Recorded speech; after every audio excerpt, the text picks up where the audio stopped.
នេះបងប្អូនប្រភេទនេះគឺខ្មៅក្របហ្មងណាបាទខ្មៅហើយយើងមើលវាអញ្ចឹងបងប្អូនបាទហើយរាល់ពេលយើងមើលយើងបណ្ឌិតថាណានោះញីណានោះឈ្មោលយើងមើលឲ្យបានច្បាស់លាស់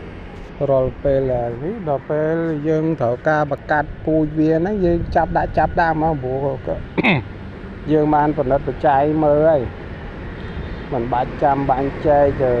ដាក់ធុងនេះធុងនោះទេគ្រាន់តែកលេចឃើញយើងស្គាល់បាត់ហើយទីមួយទៀតយើង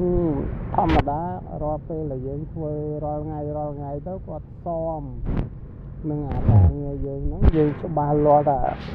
រាល់ពេលដែលយើងធ្វើវាសមនឹងអាការងារហ្នឹងណាដល់អញ្ចឹងយើងស្គាល់ហើយគាត់ទៅចាប់លើកមើលយើងស្គាល់ច្បាស់ពីសត្វល្អិតដោយសត្វមេដួងយើងហ្នឹងពូយើងហ្នឹងយើងអាចចិញ្ចឹមវាហ្នឹងយើងត្រូវចាប់លើកមើលចាប់មើលអញ្ចឹងវាស្រួលយើងស្គាល់ហើយហ្នឹងគាត់ទៅចាប់កលេចផាច់យើងផ្អៀងមកយើងស្គាល់ថាណាញីណាឈ្មោលបាត់ហើយអញ្ចឹងវាមិនពិបាកនឹងការចិញ្ចឹមទេបងប្អូនយើងមើល